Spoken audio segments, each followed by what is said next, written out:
instead of retiring, we thought we'd do something that had a lot of impact and a lot of effect for people in our community.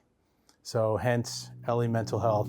Most people's retirement plans include traveling, taking on new hobbies, or moving to Florida. But for Framingham residents Doug and Jenn Collins, retirement was postponed to open a new mental health clinic.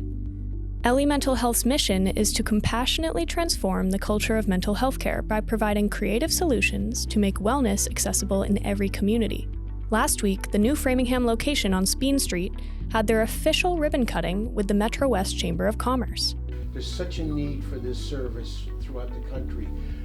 All you hear about is mental health problems and the problems it's been causing our society, and a service like this is so important and make it so easy to get it that we're very happy that you're located here.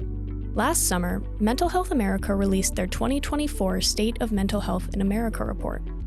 According to their analysis, nearly 60 million adults experienced a mental illness in the past year, and 13 million adults reported serious thoughts of suicide.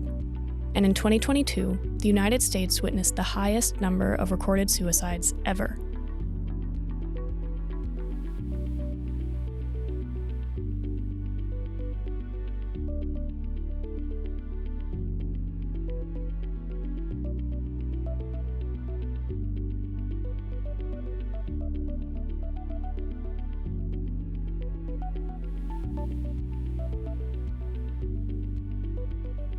Here's how Ellie is hoping their unique approach to mental health care will help address that crisis in Framingham and the surrounding area.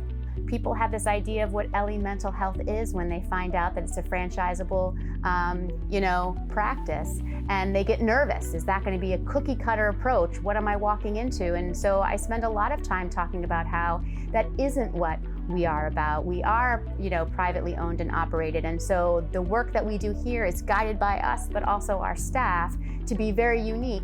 I feel like there's such a unique approach here in the sense that it's very collaborative. The minute I walked in here to my interview, I just felt supported immediately.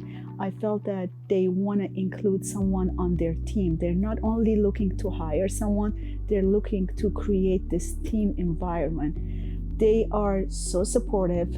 They want to create that supportive and safe space for the therapist, just like the clients. I think that's what it separates them from everybody else.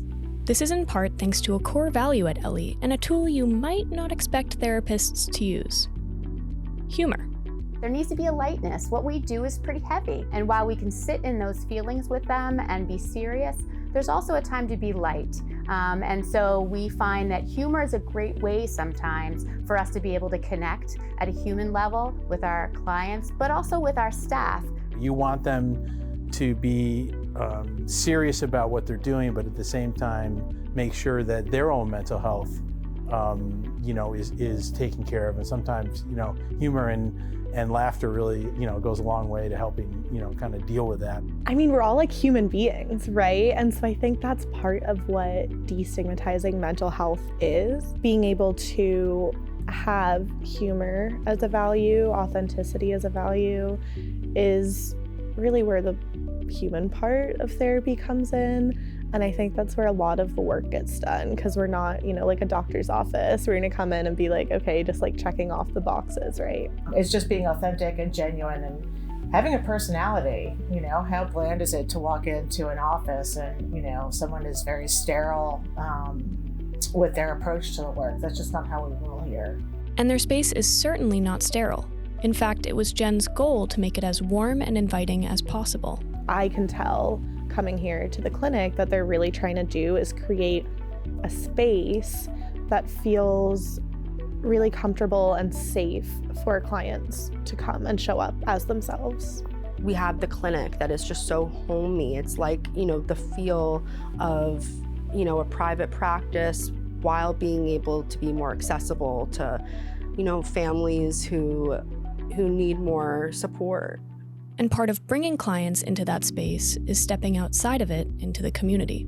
A big part of what we do is outreach to the community. It's getting to know who are those individuals out there that might be resources for us, as well as who can we be a resource to.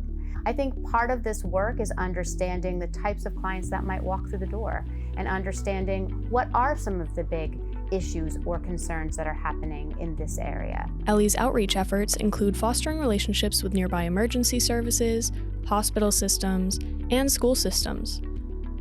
According to the Mental Health America report, about 1 in 5 young people in Massachusetts experienced at least one depressive episode in the past year, yet more than half of them did not receive any mental health treatment. According to Dr. Preveledge, working to improve access for young people who may struggle to afford copays is a priority of their clinic. There was a time when we didn't talk about mental health at all. And now we talk about it, people post about it, vlog about it, right?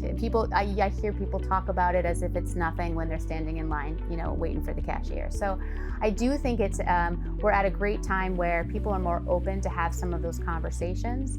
And I love that opportunity because I think it allows for us to reach more individuals, even if they never come in and sit in front of us. Sometimes just hearing a broadcast like this or being able to read that article and look at research or see something online allows it to be part of the ever, happening conversation. When we talk about demystifying mental health, that's a big part of what we're doing and it lends itself to that as well. The general mission about destigmatizing mental health, and I think that separates us quite a bit because I don't think anybody has that as their mantra or their mission. And I think that the people that work, with us, our staff, truly believe it. So I think we're here to make a difference.